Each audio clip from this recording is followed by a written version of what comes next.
여러분 반갑습니다. 싱크퓨처스 무크 양성식입니다.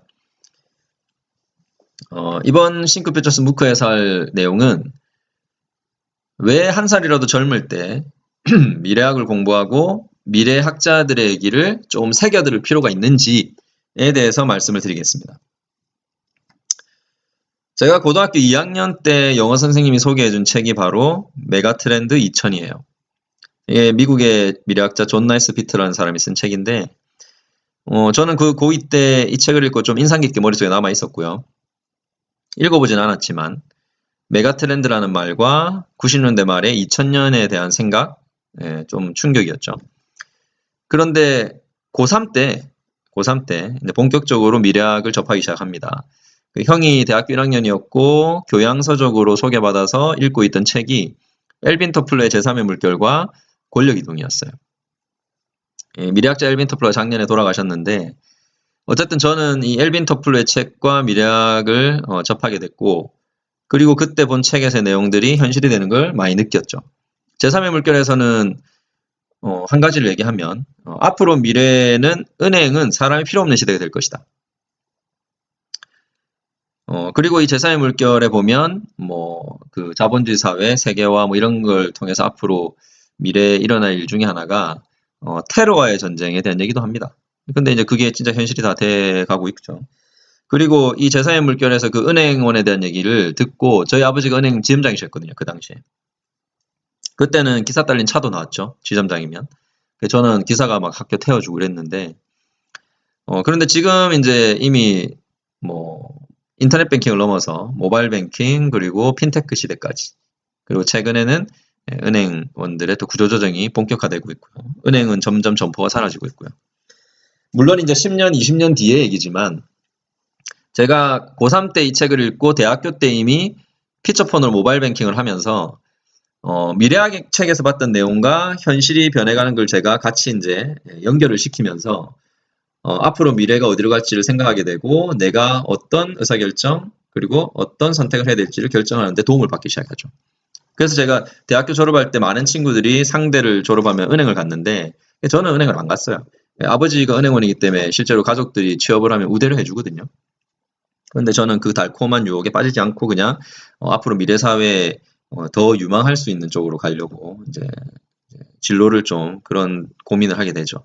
그래서 어쨌든 은행을 선택하지 않았는데 지금 얼마 전에 우리나라 은행들이 발표한 지금 구조조정을 보면 이제 10년 차부터 이미 구조조정 대상에 들어가기 시작합니다. 이제 핀테크 시대가 되면서.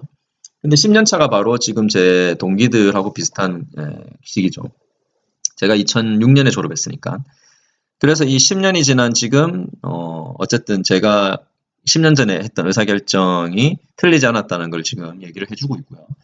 그리고 권력이동이라는 책에 보면은 앞으로 권력은 개인에게로 이동할 것이다. 근데 이게 지금 사회 SNS 시대에 개인의 영향력 그리고 개인의 어떤 의견을 무시할 수 없는 그런 시대 그리고 1인 미디어의 시대, 1인 기업의 시대 개인의 영향력이 점점 커지고 있다는 건 이제 당연한 얘기가 되고 있습니다. 어떤 한 사람에게 권력이 집중될 수 없다라는 거. 자, 그리고 제가 대학교 때 읽어봤던 독일의 미래학자 마티아스 호르크스의 책 미래 진화의 코드를 읽어라는 책에 보면 미래는 점점 1인 주식회사의 시대가 될 것이다. 지금 제가 이제 1인 기업을 하고 있고 이제 프리랜서로 활동하고 그리고 이제 미국에서 이제 프리 에이전트라 그러죠. 최근에 디지털 사회가 되면서 우리나라도 점점 디지털 노마드족 1인 기업이 증가하고 있고 이런 걸 보면 앞으로 미래는 더 그렇게 될 가능성이 높습니다. 그리고 이 책에서 앞으로 산업은 제조 산업이든 서비스 산업은 점점점 커스터마이제이션 될 것이다. 바로 고객 맞춤형 산업으로 바뀔 것이다. 근데 이게 지금 우리 독일에서 먼저 시작된 인더스트리 4.0, 우리나라에서는 4차 산업혁명이라고 하는데 바로 이 4차 산업혁명의 핵심이 바로 빅데이터 기술과 인공지능 그리고 로봇을 이용한 맞춤형 생산이에요. 그리고 서비스도 점점 개인의 빅데이터를 분석해서 맞춤형으로 서비스하는 것들이 지금 현실이 되고 있죠.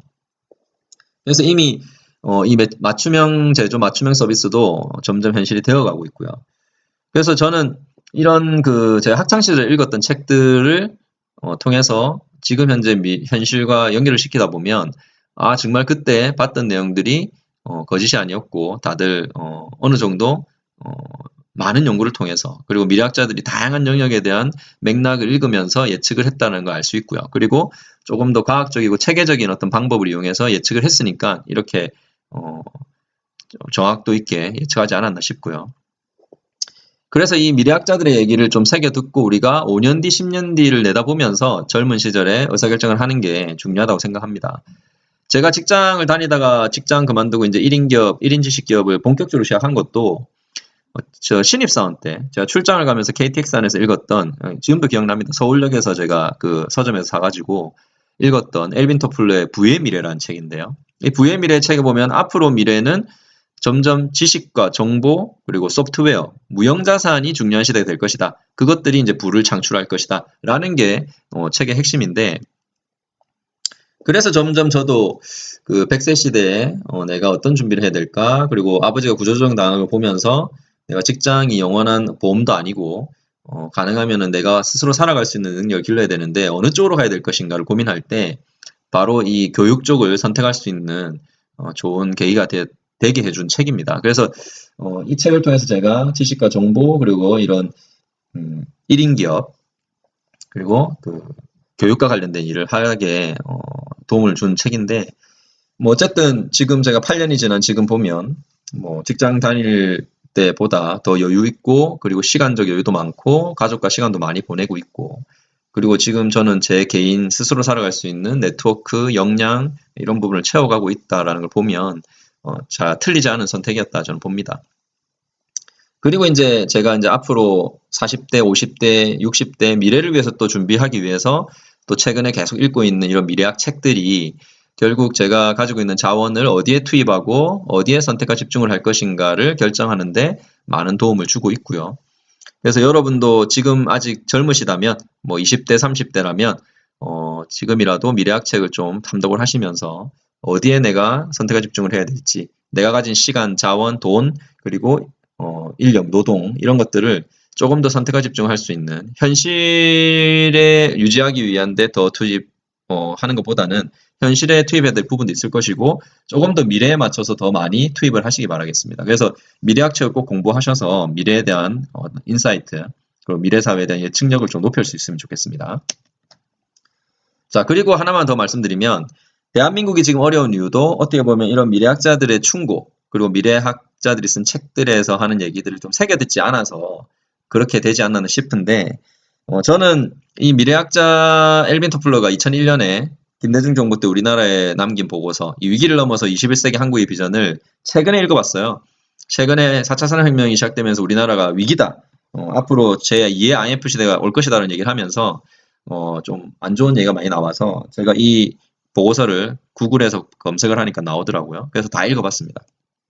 다 읽어보니까 핵심은 6가지예요. 이분이 그 16년 전에 했던 충고가 바로 여기 나와 있는 6가지인데 이 6가지를 여러분 잘 보시면 실제로 변화한 것도 있겠죠. 물론 변화한 것도 있겠지만 저는 큰 변화는 없었다고 생각합니다. 쉽게 얘기하면 전반적인 시스템의 변화 조금 그 미래 사회에 맞는 어떤 구조의 변화는 없었다고 봐요. 그러니까 눈에 보이는 형식적인 겉으로 보이는 건 변화가 있었을지 모르겠지만 결국은 시스템이 변하지 않았다 보니까 큰 변화는 없었고 큰 성과가 없었던 거죠.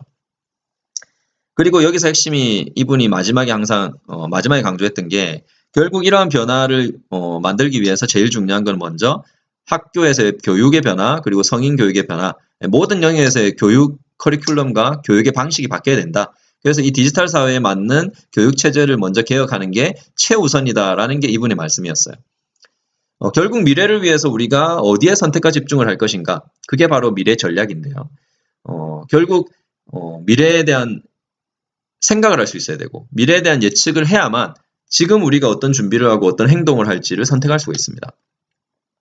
그래서 우리가 지금 현재 우리가 전략적 사고를 하기 위해서는 조금 더 미래에 대한 정보, 지식 그리고 이 미래학자들이 우리보다 전문적으로 미래를 연구하는 이 미래학자들이 하는 얘기들을 잘 새겨듣고 그리고 5년 뒤, 10년 뒤 바로 앞만 볼 게 아니라요. 실제로 제가 그 우리나라에서 나오는 이제 트렌드 코리아 같은 이런 책들은 좋은 책이긴 하지만 실제로 그 책들은 대부분 소비 트렌드거든요. 소비 트렌드를 분석해서 미래를 얘기해 주는 거고 대부분 한 1년 정도 앞만 내다볼 수 있는 그런 책들입니다. 그래서 실제로 그걸 보면서 계속 미래를 준비하게 되면 그때그때 그냥 대응만 될 뿐이지 조금 더 멀리 보면서 우리가 예측을 하기 위해서는 조금 미래학자들의 이런 책들 그리고 미래학자들이 얘기하는 부분을 새겨들 필요가 있습니다. 그래서 저는 한 살이라도 젊을 때 이 미래학자들의 책 그리고 미래학자들이 하는 얘기를 잘 듣고 그리고 그걸 바탕으로 우리가 지금 현재 어떤 의사결정을 할지를 선택한다면 보다 더 나은 5년 뒤, 10년 뒤에 여러분의 모습을 만들어갈 수 있지 않을까. 그게 개인일 수도 있고 조직이 될 수도 있고 국가가 될 수도 있겠죠. 자, 그래서 제가 오늘 뭐 말하고 싶은 핵심은 저도 젊을 때 미래학을 공부하고 미래학 책을 탐독하면서 도움을 많이 받았고 그리고 지금도 제 인생을 만들어가기 위해서 또 미래학 책을 통해서 미래학자들의 얘기를 새겨 들으면서 저 나름대로 미래를 또 연구하기도 하지만 개인적으로 이제 더 전문적으로 하시는 분들 이런 분들의 도움을 많이 받고 있다라는 걸 말씀드리고 싶습니다. 자, 오늘 싱크 퓨처스 무크는 여기서 마치도록 하겠습니다. 고맙습니다.